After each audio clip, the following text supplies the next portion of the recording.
Monsieur le Président de l'École polytechnique fédérale de Lausanne, Mesdames et Messieurs les dirigeants des entreprises gazières internationales et nationales, Mesdames et Messieurs, chers invités, au nom du conseil d'administration de Gaznat et de ses actionnaires, j'ai à mon tour l'honneur et le très grand plaisir de vous accueillir à cette rencontre qui nous permet de célébrer en commun les 50 ans de l'EPFL, on ne l'a pas dit, mais c'est aussi, je crois, Monsieur le Président, quelque chose qui se prépare, ainsi que les 50 ans de Gaznat, dont notre directeur général a eu l'occasion de vous parler. Soyez, Mesdames et Messieurs, chers invités, les bienvenus.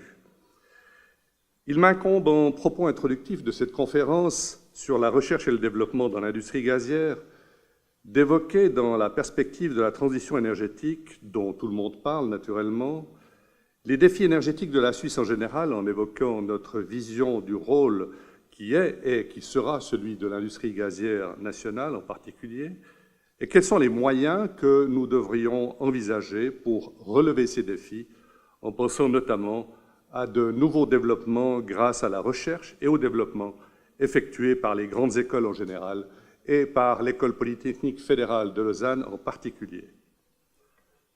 Mes propos du jour ne revêtent pas de caractère hautement scientifique, vous le verrez, vous serez très largement servi par des formules très complexes et des graphiques tout aussi complexes tout à l'heure par les orateurs post-opinants à cette tribune. Mon message se veut une simple réflexion de politique générale, plus particulièrement de la politique de la branche gazière suisse. C'est donc de défis énergétiques que je vais vous parler et je vous propose d'entrer dans le vif du sujet en évoquant la transition énergétique telle qu'imaginée en Suisse par nos autorités, validée par le peuple lors de la votation de la révision de la loi sur l'énergie survenue le 21 mai, il y a une année de cela déjà.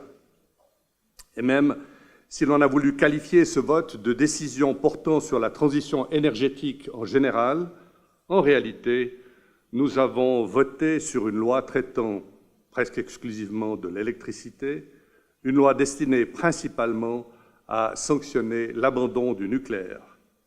C'est aussi une loi prônant le renforcement des énergies renouvelables, ainsi qu'une amélioration significative de l'efficacité énergétique en général et dans les bâtiments en particulier. Et même si cette loi ne cite jamais le pétrole, le gaz naturel ou le charbon, l'impact sur ces trois énergies fossiles est absolument indéniable.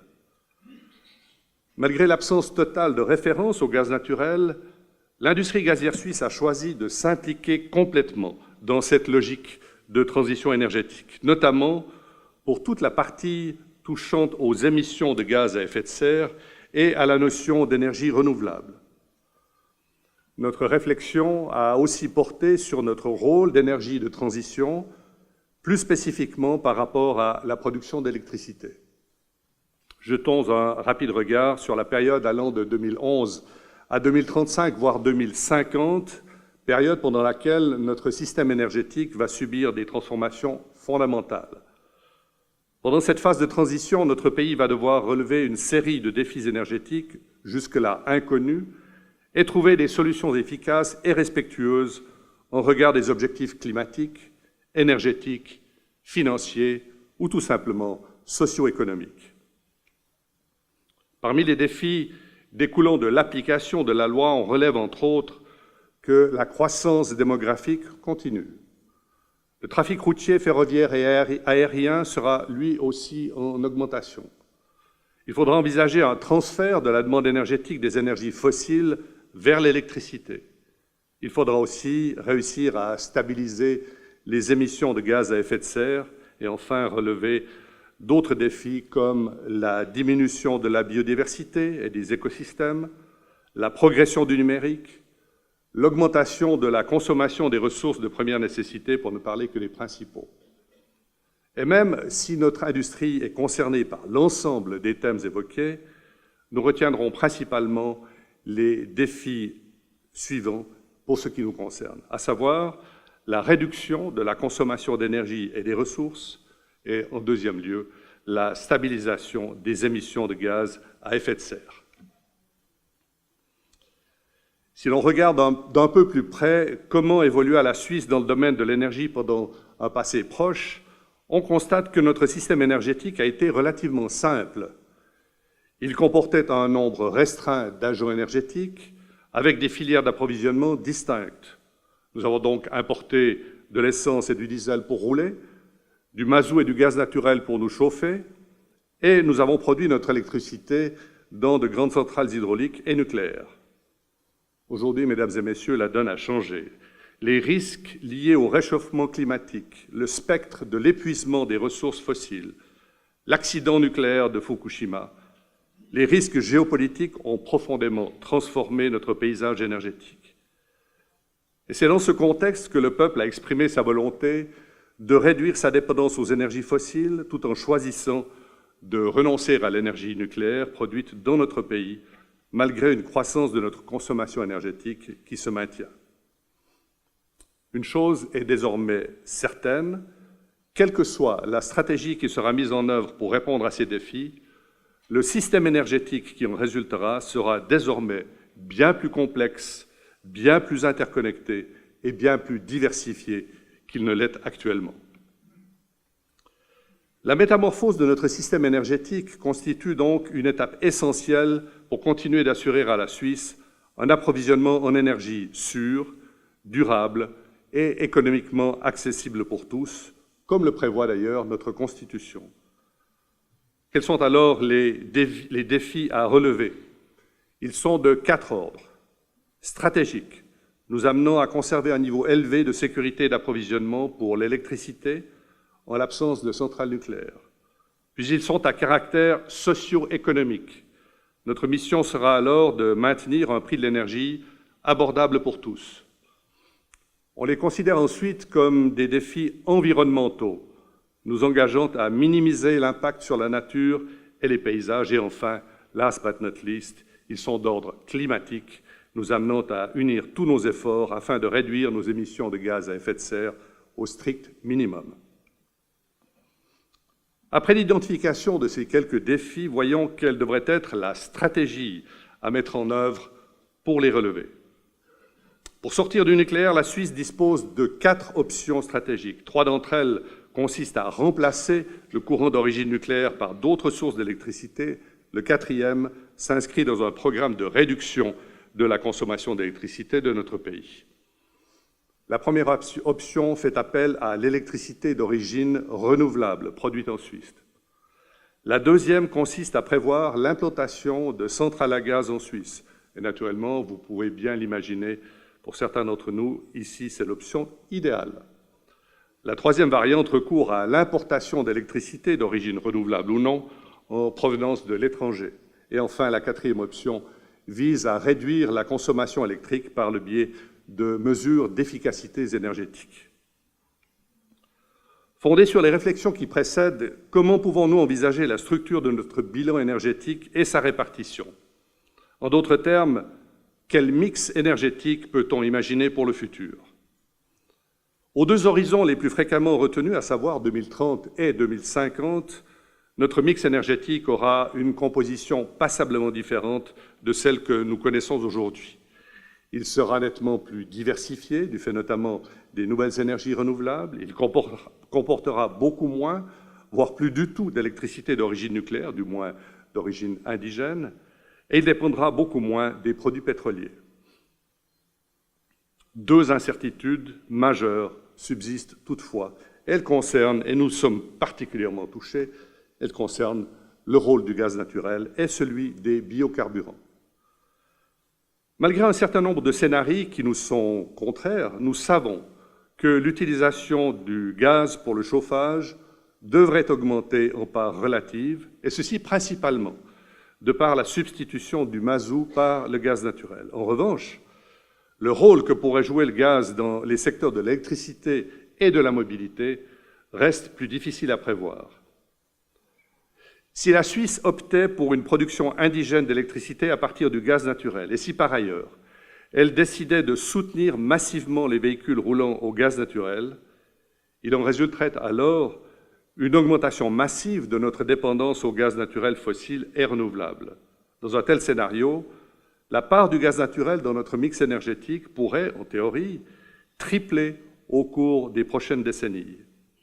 Si nous ne prenions pas des mesures technologiques adaptées et performantes, une telle dépendance au gaz naturel ne pourrait pas être défendable et ne serait pas acceptable. Et c'est là que la vision stratégique de l'industrie gazière prendra toute sa valeur et tout son sens. L'idéal pour pouvoir répondre à une évolution telle que celle que je viens de décrire serait de pouvoir se départir de notre dépendance d'approvisionnement en provenance de l'étranger, tant pour le gaz naturel conventionnel que renouvelable. Pour cela, il faudrait pouvoir exploiter nos propres ressources, dont on sait qu'elles sont significatives, et cela à la condition naturellement de pouvoir garantir une exploitation de ces ressources qui soit sûre, respectueuse de notre environnement et économique.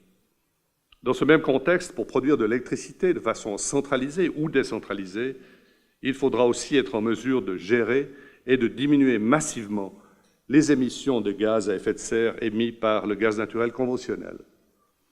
Il faudra enfin mettre sur le marché des applications qui répondront aux exigences en matière de réduction de consommation d'énergie non renouvelable.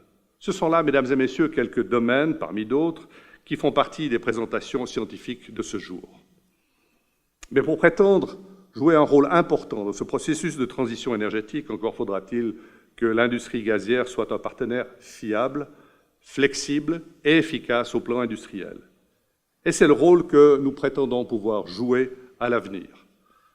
Ce qui nous permet de l'affirmer de façon aussi péremptoire, c'est le regard que je vous invite à porter dans notre rétroviseur de l'histoire du gaz, en nous référant aux références que nous sommes en mesure de produire en matière de fiabilité, d'économie et de compétences professionnelles. À l'appui de ce qui précède, permettez-moi quelques réflexions sur l'industrie gazière suisse d'hier et d'aujourd'hui. Je marcherai un tout petit peu sur les plates-bandes de mon directeur général, avant d'évoquer ce qu'elle pourrait être demain. La grande flexibilité et la capacité d'adaptation dont notre branche a fait preuve depuis son entrée dans l'histoire énergétique de notre pays sont des qualités auxquelles nous pouvons nous référer pour justifier notre implication active et efficace dans la transition énergétique vers laquelle nous nous dirigeons. La capacité d'adaptation de l'industrie gazière suisse a été largement démontrée au lendemain du premier choc pétrolier de 1973, alors que le gaz naturel arrivait dans notre pays. Notre énergie fut distribuée et transportée par une infrastructure mise en place en un temps record. Ainsi, en moins de 3 ans, l'industrie gazière suisse a investi près de 1 milliard de francs pour réaliser un réseau de transport de gaz à haute pression. Il a ainsi pu venir alimenter l'ensemble des collectivités suisses disposant d'un réseau de distribution de gaz. Les réseaux de transport se sont montés au plus haut en traversant les Alpes et en jouant avec les neiges éternelles, en même temps qu'elles descendaient au plus profond dans les abysses, puisque, comme le rappelait René Barthes tout à l'heure, nous posions le gazoduc lémanique à 312 et non pas 310. J'étais le mesuré avec un sous-marin, mon cher René. 312 mètres de profondeur, et c'était le gazoduc sous lacustre le plus profond, record du monde tenu pendant bien des années avant que nous ne soyons détrônés par nos amis italiens en traversant le détroit de Sicile.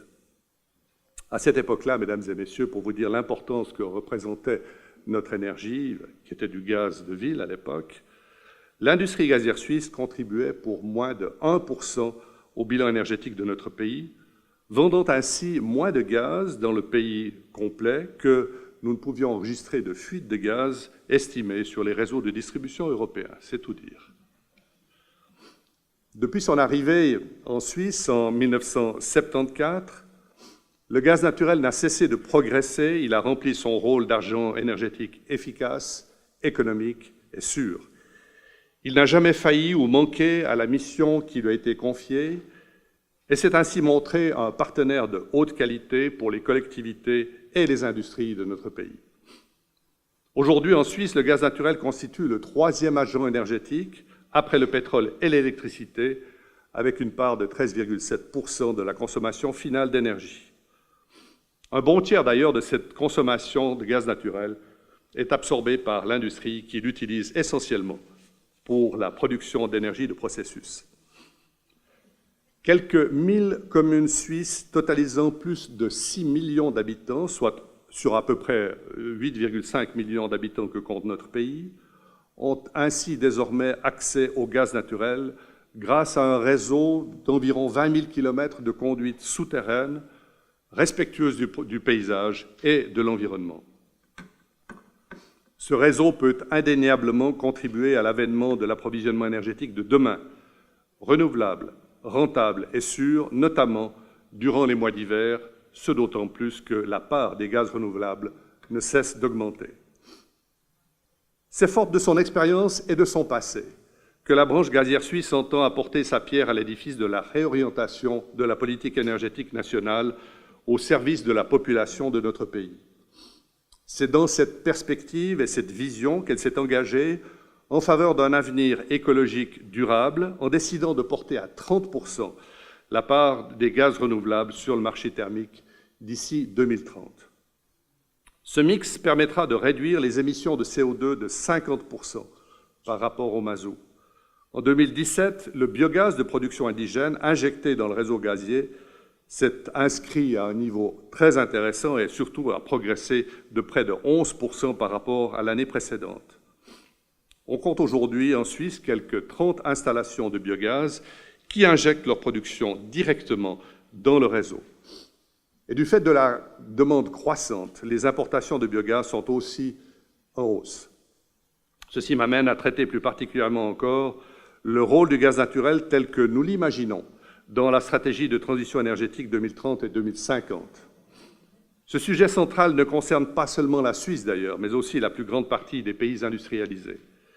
Disons-le d'emblée, pour nous, gaziers, notre réflexion et nos travaux doivent nous conduire pour faire en sorte que notre énergie, le gaz naturel, soit partie prenante à ce processus de transition énergétique, parce que notre branche industrielle a décidé de s'impliquer très activement dans la recherche de solutions qui, à terme, tendront vers les objectifs visés, notamment par les accords de Paris, sanctionnés par des décisions prises lors de la COP21.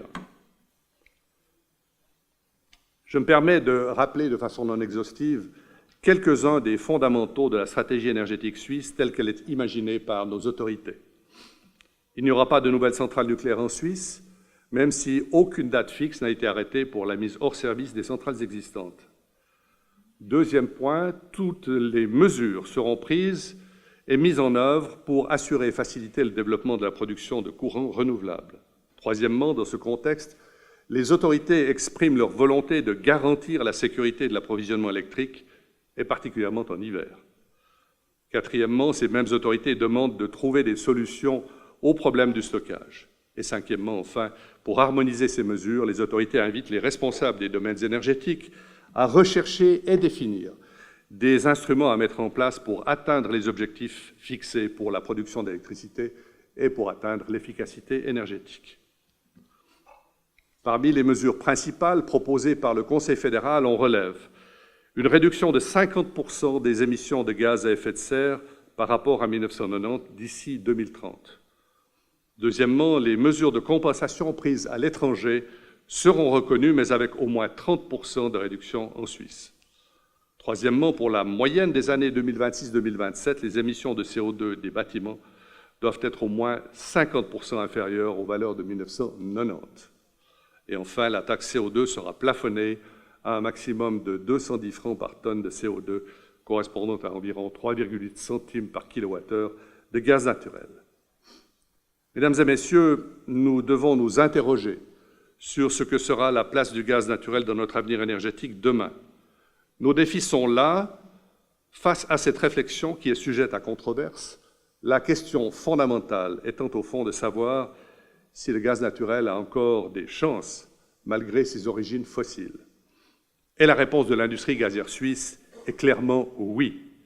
Étant convaincu que le gaz naturel et les infrastructures gazières ont un rôle clé à jouer dans la conversion de nos systèmes énergétiques. Le gaz peut largement contribuer à l'avènement d'un approvisionnement énergétique renouvelable et durable. Il s'agit de savoir comment agir et par où commencer. L'industrie gazière suisse est fermement résolue à prendre ses responsabilités en participant à la réforme énergétique. Elle le montre d'ailleurs à travers son engagement pour l'écologisation du gaz naturel, par sa volonté de participer à la recherche et au développement de solutions pour se libérer des contraintes du CO2. Elle le démontre aussi par ses autres contributions à la recherche d'une optimisation de l'utilisation du gaz naturel dans de nombreux secteurs énergétiques. Elle le prouve enfin par ses initiatives diverses et variées, appelées à rendre notre énergie encore plus respectueuse de notre environnement. Pour lui permettre de remplir la mission qui est désormais la sienne, l'industrie gazière suisse a développé 5 thèses qui permettent de mieux comprendre cette vision. La première thèse veut que le gaz naturel joue un rôle clé dans la réforme énergétique en favorisant l'avènement d'un approvisionnement énergétique durable et renouvelable, tout en préservant notre équilibre écologique, social et économique. La deuxième thèse dit que le gaz est l'énergie de substitution qui permet de comprimer en un temps record les émissions de gaz à effet de serre imputables aux énergies fossiles dans des conditions calculables et durables. Pour la troisième thèse, on évoque le gaz naturel, le biogaz et les infrastructures gazières qui jouent un rôle systémique dans notre avenir énergétique. La réforme énergétique ne peut aboutir qu'avec l'entremise du réseau gazier. La quatrième thèse parle de l'écologisation du gaz naturel qui accentue la réduction des émissions de gaz à effet de serre. La production indigène et l'importation de gaz renouvelables permettront de conquérir une part de 30% du marché de la chaleur d'ici 2030. Et enfin, dernière thèse, le gaz a 2 fondamentaux, les réseaux et la sécurité d'approvisionnement. Ces 2 facteurs permettent le transport, le stockage et l'approvisionnement durable en énergie. Ils répondent à des critères de qualité très stricts. Il revient à l'industrie gazière suisse d'assurer une capacité d'approvisionnement constante, durable et économique. L'industrie gazière suisse s'implique très fortement dans le développement de nouvelles technologies. Elle pourrait également très rapidement intensifier les importations de biogaz. Elle attend maintenant que les autorités politiques, en cohérence avec la politique climatique et énergétique qu'elles défendent et prônent, adoptent les conditions cadres nécessaires au développement de ces solutions. Par exemple, dans la perspective de l'approvisionnement énergétique de demain, le Power-to-Gas offre non seulement une solution prometteuse pour réduire les émissions de CO2, mais joue également un rôle essentiel dans l'intégration de capacités supplémentaires d'énergie renouvelable intermittente. Avec la convergence des réseaux, cette technique permet en effet de transformer l'énergie excédentaire et de la stocker, ce qui contribue à la stabilité du réseau et permet de limiter le développement des réseaux électriques. Les prestations fournies par le gaz et son infrastructure réseau présentent une importance systémique pour l'avenir de notre système énergétique. Le tournant énergétique n'est pas concevable sans le réseau gazier. Si nous voulons assurer à notre industrie une présence significative et active pendant tout le processus de transition énergétique, si nous voulons faire en sorte qu'à la sortie de cette période, assurant le passage harmonieux et équilibré entre notre façon de consommer l'énergie actuellement et une façon nouvelle de recourir à l'énergie qui soit économe, respectueuse de l'environnement et efficace, nous devons aujourd'hui déjà chercher des solutions et prendre des mesures qui nous rendent compatibles avec les objectifs fixés aux différents horizons que nous avons évoqués.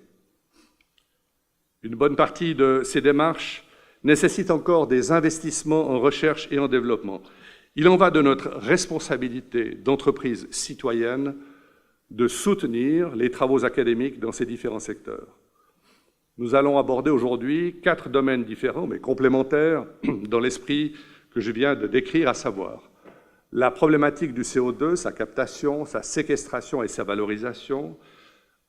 Deuxièmement, l'hydrogène et les piles à combustible, alternative intéressante et importante aussi dans les applications thermiques, mais aussi dans la mobilité de demain.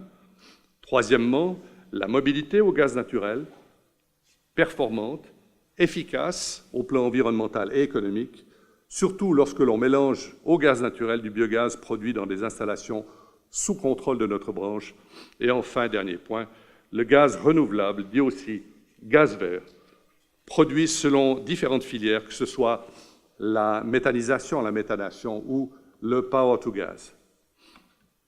C'est pour entendre les grands spécialistes de ces différents domaines que nous sommes réunis aujourd'hui. Nous avons donc le privilège de pouvoir réunir ici au Rolex Learning Center une importante concentration de connaissances et de savoir-faire.